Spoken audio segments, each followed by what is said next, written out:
girl Sha, and welcome back to the Shaa'Vaee Show. I am back again with a review of Greenleaf. It's the mid-season finale, season 4, episode 10, titled Gratitude. Without further ado, ladies and gentlemen, let's get right into it. So I'm just going to cut to the chase on this review, and we're going to get to the meat of what's going on so far. First of all, Karissa out here catching chlamydia and passing it on to Jacob. Now, I feel like that's childish. And I know a lot of you probably thinking, Sha, that's ignorant for you to say. Like, STDs don't have an age or a name, or, you know, it can happen to anyone. In this case, I'm sorry. It's childish, okay? Because Karissa is a married woman, and you call yourself out here having a side piece and sneaking off and doing it with somebody, and you're not even using protection, okay? And then you're gonna catch an STD and pass it to your husband that you've been with for years? Karissa, who does that? Who does that? And I'm not justifying Jacob's actions for what he did with all of these women, but it's like, if you was trying to get back at Jacob, or if you felt like this was okay, like you screwing somebody else was okay for you to do because Jacob did it in the past, you dead wrong. Because you kind of forgave Jacob for all the stuff that he did before. Because if you didn't forgive him, you probably wouldn't be with him. And now you're trying to use it against him like, oh, well, you did it, so I could do it too. No, Karissa, you can't. That's foul, okay? So now Jacob, obviously, when he finds out from Karissa, because at first she wasn't trying to tell him what her medical situation, she was trying to keep it on the hush, and he was trying to, you know, get his freak on with her, and she lied and said she was on her period. And he just, you know, swept under the rug. But then he started to have symptoms, and she had to come out and confess that she passed an STD on to him because she was too busy screwing Fernando, who works for City on the Hill, aka Harmony and Hope. And you just messing up this whole family situation. So when Jacob told you to get out and he wants a divorce and it's over, I was just like, you know what, Jacob? I'm not mad at you about that. I'm really not. And it's not even the fact that Karissa cheated on him.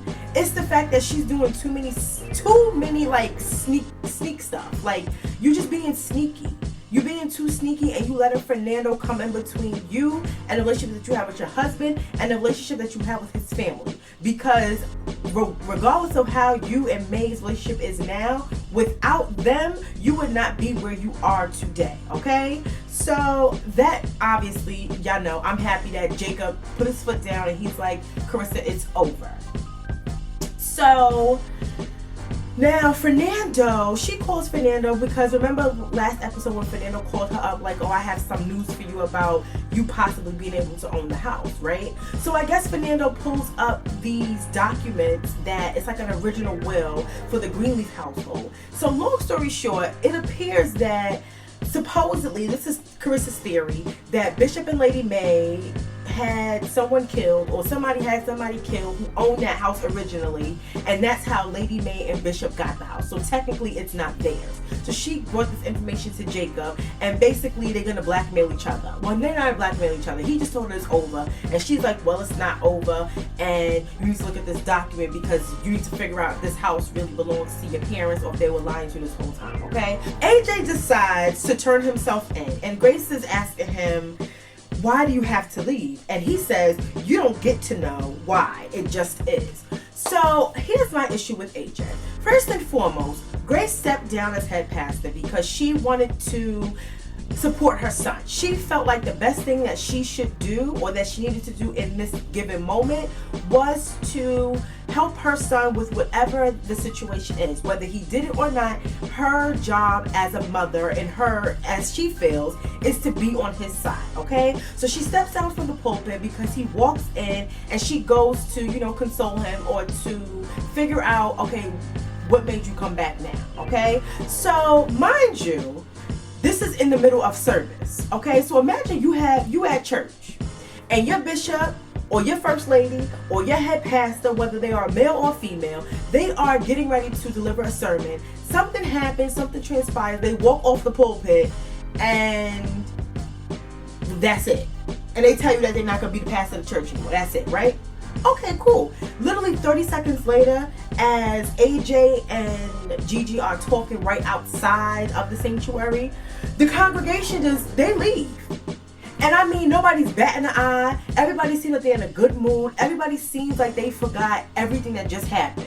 So I was confused, like, this whole time I thought that y'all would really be hurt if Grace stepped down as head pastor.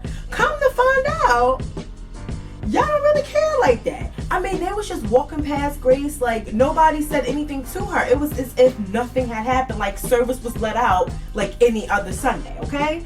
So now AJ, when he talks to Grace, he's like, yeah, like y'all calling my phone and Sophia saying that you're gonna get in trouble, so I'm just gonna turn myself in, or whatever the case is. So now my issue with AJ is that he has an attitude problem. I get that you did some time in the slammer, and you know, it's been a rough few years for you. It's been a rough life for you. Let's just say that, and I understand that. But the way you come off to these people that's really trying to accept you as a son, as a brother, as a family member, you act like they owe you something. And technically nobody owes you anything. You should be happy that you got out of prison and you were welcomed into a household that was not only financially wealthy, but they were willing to do whatever it takes to make you feel comfortable and to make you feel like you are family, although you have not been a part of the family for 20 plus years. And then you're going around acting like somebody owes you a favor and talking to, just talking greasy to Grace and to Sophia. And I guess Sophia, being the sister that she is and the nice person that she is, or once was. I don't know about Sophia now because something ain't right up in her head. She going through some stuff. But she's trying to put money in AJ's commentary. So she's asking him questions like, well, hit me up, let me know where you are, or whatever the case is, because I want to help you out. And AJ acting like he just got everything under control, and AJ, you don't. You really don't. You are so lucky that you have people like Gigi and Sophia who are putting so much on the line for you, who are sacrificing their time, their careers, and their lives to help you. And all you do is basically give them your behind to kiss. Like, and then y'all, where the hell is Noah? Didn't Noah call Gigi about 3-4 episodes ago saying that Isabella kicked him out the house and that he's gonna move back home because he wants to connect and be with his son? I haven't heard from Noah since. We haven't heard from Noah since. So Noah, you ain't doing your job, okay? You said you was gonna come down and help, possibly take off the load from Gigi, or even just get to know your son, and you missed out on this whole fiasco that's going on. So I don't know if the producers or the writers forgot to pencil you in the script on these episodes, but Noah, you got some explaining to do, and you better pop up when the season premieres, okay? When the season comes back on. Speaking of AJ and Gigi and this little family trio, Sophia loses her virginity to Dante, okay? Now, her and Dante have been dating for just a hot second. Now, she must be really going through something, and obviously with this whole AJ situation that's going on, with the recent surgery that she had, and her still, not sure of whether she believes in God or doesn't believe in God, or if she's religious or not. Whatever the case is, it's taking a toll on Sophia because she has did a full, 180. She's a completely different person. So her and Dante, I guess, are a thing. They haven't really stated if they were together, but she spent the night at his house, and she told him that she wanted to do it. And he said he's gonna take his time with her and all this other stuff. Sophia is no longer pure, okay? And you know what? Although she got that surgery and the doctor told her that she wasn't able to have kids, I wouldn't be surprised if she pops up pregnant, okay? Because you never know. The doctors could say one thing, but God gives you a different story to tell, okay? So I don't know. So Bob ends up sending Judy back home to Phoenix after Grace stepped down as head pastor, and Phil tells him about Grace and her son and lying to the police. And then when Judy tells him about Phil and Charity. So it's just a lot going on, okay? So Bob is just upset because he's like, Grace was a part of his plan. So now he has to create a whole new plan because he sent Judy down to take care of some business, in which she failed to do. And then Phil's supposed to be running stuff too, and then he's clearly not doing his job. So Bob is like, I gotta go back to the drawing board. And he's like, listen, Phil, I find out you have anything to do with Grace leaving, you might as well follow suit, because you're gonna be out the door next, okay? And then Bob is like, and you know what? I'm still not over how you hurt Judy. So Bob is holding a grudge against Phil when it comes to his daughter, which I understand, because obviously that's his pride and joy, that's your child. So you're gonna look out for her, and you're still gonna have, some type of feelings, hatred, not even hatred, or a negative feeling towards Phil because he was dating your daughter and they're no longer together. But I still don't understand, if that's the case, then why you still have him there. But it's probably because Phil is the only person that will do all that he's been doing, okay? So Bob wants to turn Calvary into like the headquarters of H&H, okay? So in order to do that, obviously this has to be presented to the board. So he wants the board to agree and to vote yes to his plan to make Calvary, it's no longer gonna be Calvary, it'll be like the H&H headquarters, period. Okay? So now it's something in the bylaws, or even if it's not, I don't know if it's in the bylaws, it's something written down saying that a member of the Greenleaf family, if whoever is there, like the person who's been there the longest and is employed at Calvary, their vote basically, they have their vote weighs a lot more than other votes. So having one of the Greenleaf family who is employed at the church and they vote yes, that carries a lot of weight. So that probably can be pushed. Although some people might vote no, the fact that they voted yes will probably be in Bob's favor. So obviously, the only person who is currently employed at Harmony and Hope, or Calvary, aka Harmony and Hope, is Charity. So Phil tells Charity, or he asks her if she could vote yes to the bill. And because she's sprung, obviously she's going to do it, okay? So now Phil also calls himself proposing to Charity in this episode. And I guess he wanted her to spend the night at his house or his apartment, and she was just like, Phil, I don't get down like that. That's not going to happen, okay? One thing leads to another. He pops out a ring, asks her to be his wife, and they get it on. So I guess she might have spent the night that night. I don't know. But it seems like he must have gotten in her ear, because she ended up voting yes to the board, okay? So now before she did all of this, Bishop and Lady Mae try to convince Charity to do otherwise. So Bishop tells Charity that she will regret this decision for the rest of her life if she goes through with this, okay?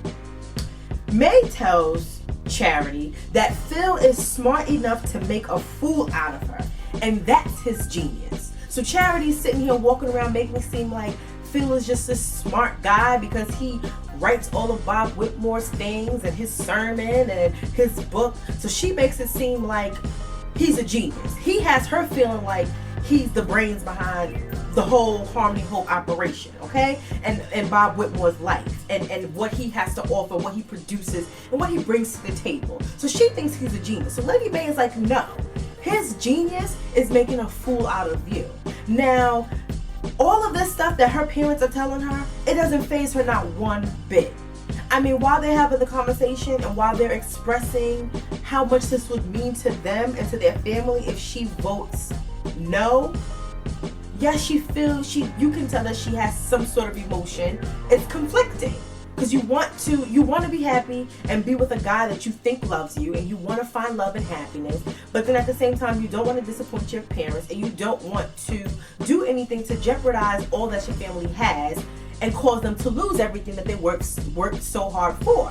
So yes, she has some type of emotion, but at the end of the day, Phil conquers all, okay? Phil wins. She chooses Phil over her family, and then it backfires against her. So now Mae, on the other hand, Mae likes to play this victim role, or not even victim role. Mae likes to pretend or act like she knows when it's God's doing and when it's the devil's doing, okay? If someone's not presenting an opportunity for May, it's the devil. So basically here's what happened. So Bob ends up, so he's thinking about firing Phil, okay? Or he's thinking about how to the next steps moving forward with Harmony, Hope, and Calvary. Obviously, he has to create a new plan because Grace has stepped down from head pastor and she was a part of his plan, okay? So he calls up May and he's like, I want you to work with me to help make this dream that I have for Calvary come true, which is to make Harmony and Hope Calvary the headquarters for Harmony and Hope. So May is like, you know what, I'm going to take you up on your offer. So she tells Bishop that she accepts Bob's offer. So I'm just like, May, I don't understand. So now you feel like this is God's calling. So she tells Bishop that Grace fell and God is lifting her up. So God wants her to be in this position because Grace couldn't deliver. Grace fell. Grace cracked under pressure. So she feels like because Bob presented this opportunity to her and this is an opportunity to get the church back, that this is a decision or this is a good opportunity for her to take advantage of. But this is not Satan's work. No, this is God's work. Had it been Bishop that done it, oh, May would have done cartwheels around the house. She would not let Bishop forget about this. Like, she would be all in his ear. She would have just went crazy. Okay, but the fact that it was her, she had a different take on it. It was, it's God. It's God's doing. It's God's doing. Yes, God called me to do this. God spoke to Bob and told Bob to tell me to do this. So I'm going to go through with this. So she accepts this offer. Right, y'all? Only for it to backfire against her. So I guess she ends up making a deal with Bob. And she says, you know what, Bob? I will help you. But you got to help me. And I guess their deal was, if I help you, you got to get Phil out of the church. Okay? So that's what Bob did. Bob goes to Phil and tells him, listen, you got to go. I heard what you did with Grace, and I don't even know if your services are needed anymore because May and I are going to work together. So Phil is pissed because he's like, listen, I've been on your side, by your side. I've been doing all that I have to do for you for the past 20 years. First of all, when Phil said that, I said, you're more dumb than I thought you were. For 20 years, you have been this man's shadow. You have been this man's errand boy. And this is all you've gotten in the past 20 years? Really, Phil? So he's desperate, y'all. So he's like, you know what, Bob, I'll do anything. Whatever you want me to do, I will do it. I said, oh, shoot. It's about to go down. I knew from that moment, I'm like, whoo, Charity, it's about to be over for you. So y'all, listen to this, okay? So after he done proposed to Charity, after he done made her make a fool of herself to her family and try to convince her family that he was the one, y'all, Phil shows up to the Greenleaf household and he's like, you know, he's basically there to see Charity and to have a conversation with Charity. So Charity walks her little stupid self downstairs, thinking she cute, and she ends up telling May, and Zora's there too, ends up telling May and Zora about them being engaged and they're getting ready to get married. So I'm surprised May didn't have a heart attack right then and there. But then she finds out that Bob no longer needs her services. So Phil is coming by to deliver the message to Lady May and tell her, I'm sorry, whatever deal you made with Bob, it's off the table now. I'm officially taking over from here. So thank you for agreeing to do that, but your service is no longer needed. So May is like, what you mean? I just literally met with him. And then she gets a call or a text on her phone, and it must have been a message from Bob saying, I'm sorry, but we ain't working together no more. So now the deal that May had with Bob is off the table. Okay? So now y'all know May is just like, well, I be damned. Because now I made a fool of myself. And I made a fool of my family. And I almost put my family's legacy in jeopardy. Wow, I fell for Bob WHITemore shenanigans too. But that's not even it, y'all. So Phil ends up going upstairs with Charity because, you know, she's happy that her man is over there. And now she can flaunt him around the house and, you know, because she basically picked a side. She picked a side. See, if I was Lady Mae and Bishop, I would have kicked her ass out. And I would have been like, okay, now that you pick a side, you go ahead and you go live with Phil in his little apartment, okay? So now Phil goes upstairs and him and Charity having a conversation. So Charity thinking it's all good and gravy. She's like, she feels fearless and she's just so happy. You can tell. She's just waiting to talk about the wedding or whatever she thought Phil was coming over to talk to her about. She was just happy that her man was standing up to her family and was ready to just express their love to the world. However, Phil came over to tell Charity that it is over between them and that he is getting ready to marry Judy Whitmore. I said, as much as I wanted to feel bad for Charity, I said, thank you, God. I was waiting for you to show up and show out because she had no business trusting this man. You did all of that. You tried to destroy your sister's reputation. You tried to get her fired. But she quit. Before she could get fired, she quit. You were conspiring with this guy to destroy your family's legacy. For him to propose to you the night before. And then like the day after, tell you that he is marrying Judy Whitmore. The woman that y'all just had lunch with, who told you that they were dating in the past, then your ex-fiance told you that they were nothing, it's nothing between them, and it's all about you now. You mean to tell me the man that you love and you believed in so much cut the engagement and y'all only been engaged for about 24 hours? Girl, bye. Like I said, as much as I wanted to feel sorry for Charity, I absolutely cannot because you brought this on yourself, okay? You lucky they didn't kick you out that house. You lucky Gigi wasn't from the street and she didn't pop you in your throat for trying to blackmail her. Like, you just violated and crossed so many lines. It's ridiculous, okay? Charity, this was coming to you. This was coming to you. So now, Grace realizes all of the things that are going on in her life, and how so many of her family members are going through their own different situations. Okay, so Grace does the smartest thing that no one in the family has done yet. Okay, and that's pray. But not only pray, because Lady Mae has been on her knees and she been in her prayer corner or her prayer closet. She says she has. But Grace, when she prayed, she didn't ask God for anything. She thanked him. She was thanking him for what he has already done, although she is in the midst of terrible trial and tribulations, okay? She is in a very major, like, her life is getting ready to change because now she's unemployed. Her son is going to jail. Her daughter's out here bumping and grinding with guys she just met.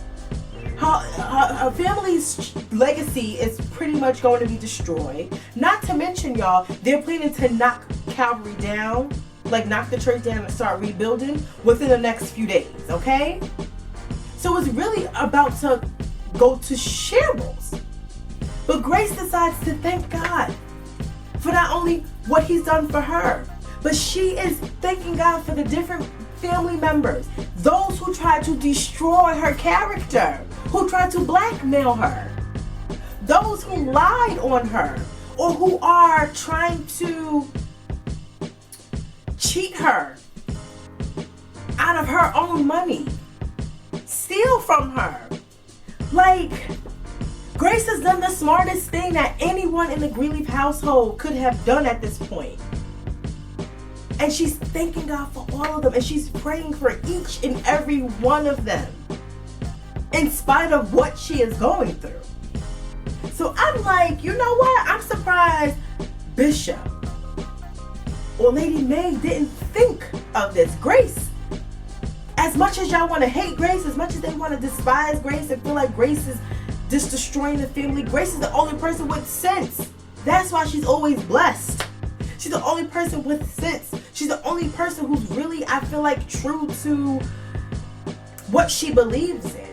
You know, really true to it. I'm not saying she's a perfect person, because she's not. But she the only one that seems like she is really trying to move forward with this, and she's willing to accept the fact that she can't change what has already been done. So she does what's hard for so many people to do, which is to thank God in the midst of your troubles. Okay? And as she's doing this, and she's near Faith's tombstone, it's this young guy. He walks up to Gigi and he looks like AJ. He looks similar to AJ.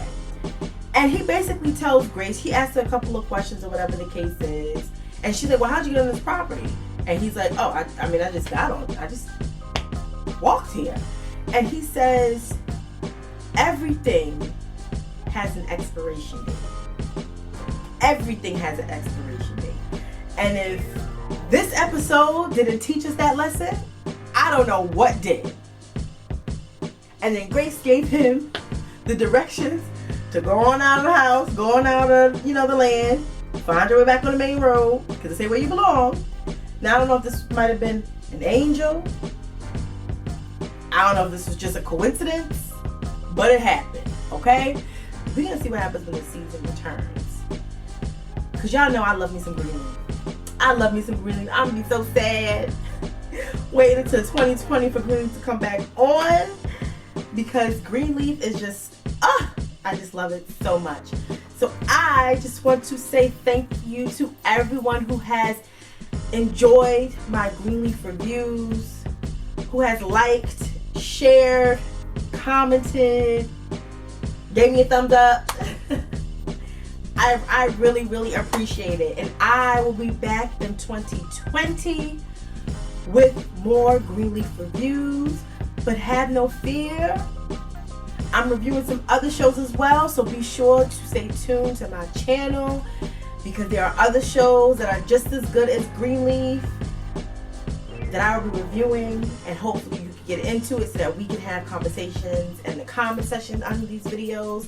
So as you already know, if you haven't already done so, be sure to like this video, give me that thumbs up, and subscribe to my channel so that you can stay tuned with all of the reviews that I have and all of the shows that I do reviews on. And if you have any suggestions, let me know. Be sure to comment below and let me know your favorite part of this episode. Who are you sick of on Greenleaf, okay? And I will be back in 2020 with another Greenleaf review. Thank you for rocking with your girl. See y'all.